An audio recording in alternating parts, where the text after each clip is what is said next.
자, 이번 시간에는 이 결산 중에서도 정산표의 작성에 대해서 한번 이야기해 보고자 합니다. 자, 정산표란 무엇인지부터 한번 볼게요.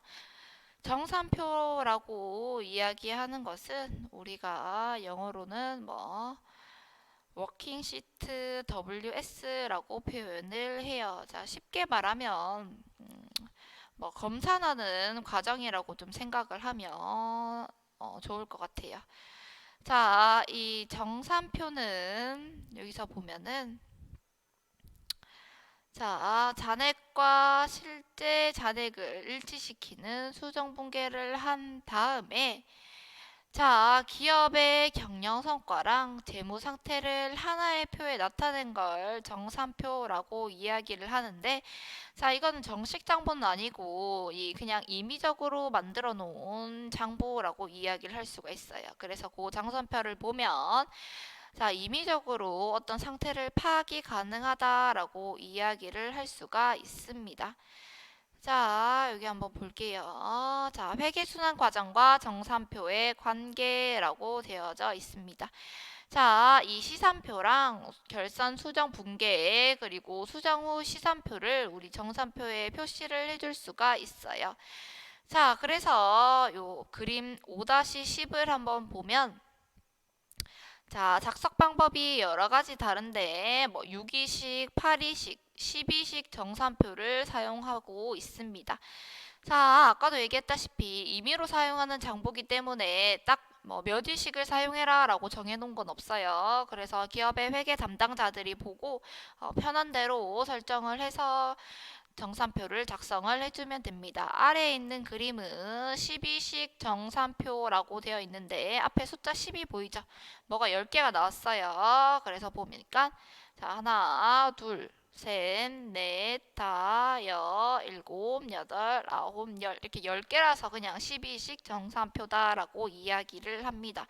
자, 그래서 8일식 정산표는 예를 들면은 수정분계 내용이 빠질 수도 있고 예를 들어서 6일식 정산표다 그러면 수정분계 빠지고 손익계산서 빠지고 자 입맛대로 원하는 것만 골라서 넣을 수도 있겠죠. 자, 그 정산표는 그 회사에 나중에 여러분들이 입사를 하게 되면 만들어라고 하는 주어진 양식대로 작성을 해주면 되는 부분이라고 할 수가 있습니다. 자, 정산표 작성 절차를 한번 보도록 할게요. 자, 정산표 작성 절차예요. 자, 좀 어렵진 않습니다. 앞에 거 했던 거 그냥 하나의 표로 몰아준다 생각하면 좀 더 쉬울 거예요. 자, 이제 잔액시산표의 계정 과목명을 쫙 일렬로 나열을 한 다음에 저기 보자. 잔액시산표라고 한 우리 수정 전 시산표라고 이야기한다고 했었죠. 그때 수정 전 수정 전 시산표에 있는 모든 계정 과목과 금액을 차변 또는 대변에 좀 적어주시고 그 다음에 뭘 하냐 보니까 수정사항 결산 정리사항을 수정 분계해 놓은 걸 또 이 표에 기입을 해줍니다. 자, 잔액 시산표라고 하는 수정 전 시산표에 없는 계정 과목은 채로 추가로 기입을 해주면 되고요. 자, 그걸 또 끝났으면은 그 다음에 수정 후 시산표 금액도 다 저 계정 과목 한 옆에다가 또 적어주게 됩니다.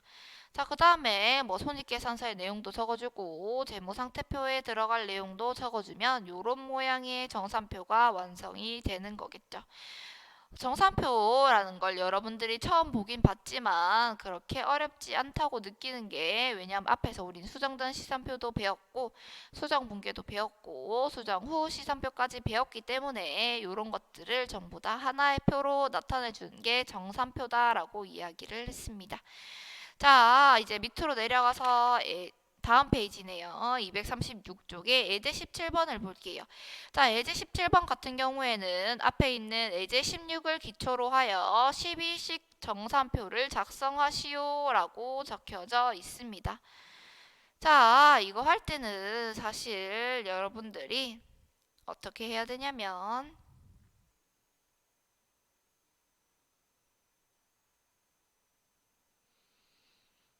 자, 여기서 보면 앞에 예제 16 같은 경우에는 교과서 233쪽에 있었어요. 자, 여기 233쪽에 있는 내용을 선생님이 좀 가지고 옮겨봤어요. 자, 233쪽에 있는 요 교과서 내용을 가져와 봤었는데 233쪽에 있는 예제 16번의 원장 잔액이라고 했던 게 선생님이 수정 전 시선표에 들어갈 내용이라고 이야기를 했습니다. 자, 그런 다음에 이 선생님은 우리 지난 시간에 했던 자료를 그대로 들고 왔어요. 수정 후 시선표까지 모두 다 작성을 해봤습니다. 그리고 중간중간에 수정 분계도 작성을 해봤겠죠. 자, 그러면 여러분들은 앞에 나와 있던 수정 전 시선표, 그리고 수정 분계의 내용, 그리고 마지막으로 작성했던 수정 후 시선표까지 하나의 표로 몰아 넣어주면 됩니다. 이 표를 한번 볼게요. 자, 제일 먼저 수정 전 시선표가 나오고 수정해야 될 부분이 있으면 수정 분계를 해줘요. 자, 그런 다음에 수정 후 시선표를 작성을 해주면 됩니다. 자, 요 뒤에 손익계산서와 재무상태표 내용이 있는데 자, 우리는 아직까지 요 단원상 요 손익계산서와 재무상태표 내용은 아직 배우지 못했으니까 요건 생략하고 일단 뒤로 넘어가도록 할게요. 자, 그래서 요 앞에 6칸만 한번 볼게요. 자, 이렇게 차변대변, 차변대변, 차변대변 이렇게 6개만 있는 정산표를 우리는 뭐라고 이야기할까요? 그렇죠. 6개니까 유기식 정산표다라고 이야기를 할 수가 있습니다. 그래서 우리는 요 뒤에 거 4개는 치우고 앞에 6개만 한번 가지고 작성을 한번 해볼게요.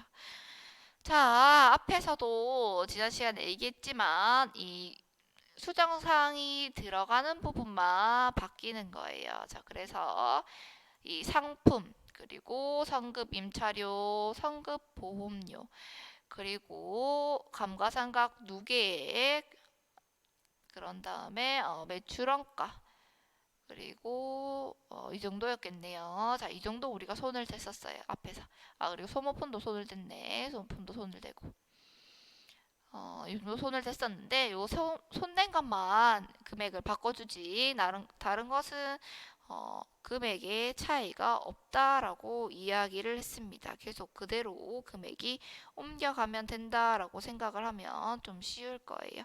자, 그래서 일단 내용을 보니까 우리는 여기 추가로 옮겨졌던 부분, 손을 댔던 부분만 한번 볼게요.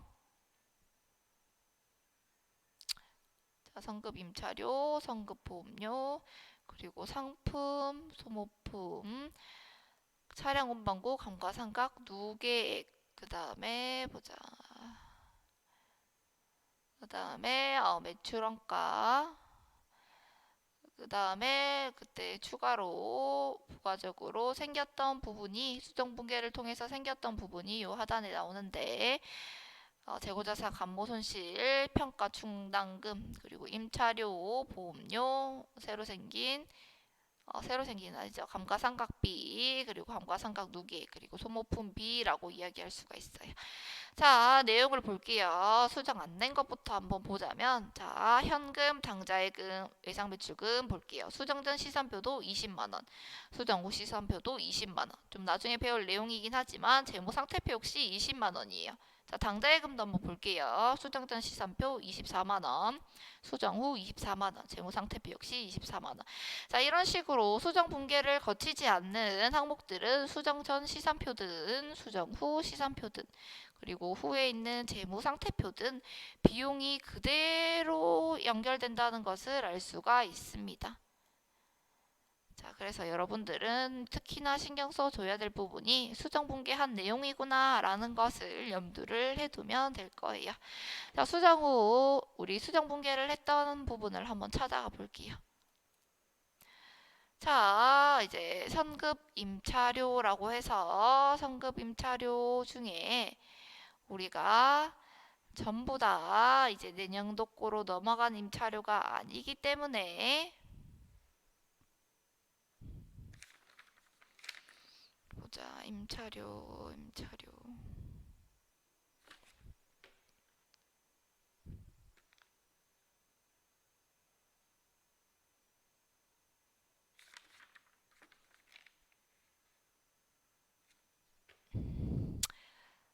자, 여기 한번 표시를 한번 다시 해볼게요. 자, 여기 보면 임차료가 성급 임차료라고 해서 우리가 이 6만 원은 차기분과 단기분으로 나눠볼 수 있다고 했었고, 성급 임차료 중에 여기 보면 수정 분계 사항을 통해서 단기분 45,000원이랑 차기분 15,000원으로 구별이 된다라고 했어요. 자, 성급 보험료 역시 마찬가지예요.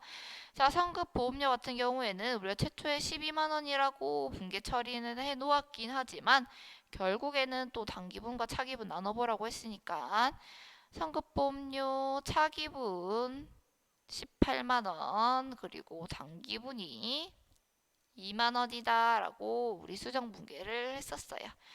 자, 이제 그 다음에 감가상각 부분을 한번 또 돌아가 볼게요. 자, 감가상각 부분을 한번 보니까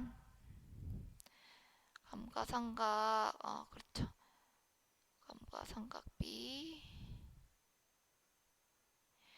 자, 새롭게 우리 수정 분계를 통해서 발생된 게 건물의 감가상각비와 감가상각 누계액이에요. 그래서 이렇게 감가상각 누계의 금액이 여기 책정이 되어 있고, 그런 다음에 감가상각비 부분에도 역시나 42,000원만큼 비용이 증가를 했겠죠.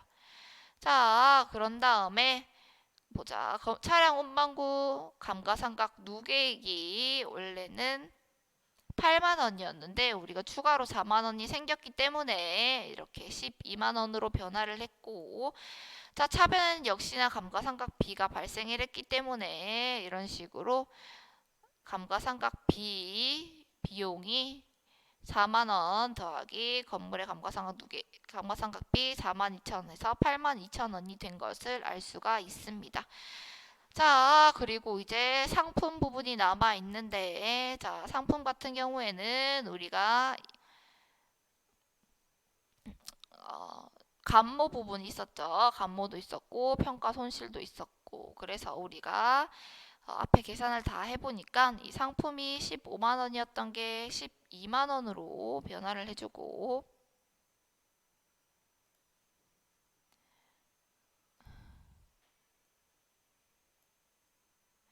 자, 그 다음에 이 감모분이 어디로 갔냐고 보니까 보자. 그렇죠. 재고자산 감모 손실, 그리고 재고자산 평가 충당금, 그리고 매출원가 부분도 증가를 시켜줬다라고 이야기를 할 수가 있습니다. 자, 그리고 마지막에 했던 부분이 이 소모품 비용에 대한 내용이었는데, 소모품을 사용을 해보니까 7,000원치 사용을 했고 남은 소모품의 잔액은 4,000원이 되었어요. 자, 그리고 이로 인해서 소모품 B라고 하는 요 소모품 B 비용이 발생을 했다라는 것을 알 수가 있습니다. 자, 여러분들 정산표 내용은 어때요? 정산표는 좀 쉽지 않나요? 자, 앞에 했던 내용들을 그냥 하나의 표로 몰아준다 생각을 하면, 또 몰아줘서 우리가 한눈에 보기 쉽게 알 수가 있다라고 생각을 하면 좀 더 정산표가 좀 더 친숙하게 와닿을 것 같습니다. 네, 오늘 수업은 여기까지 할게요.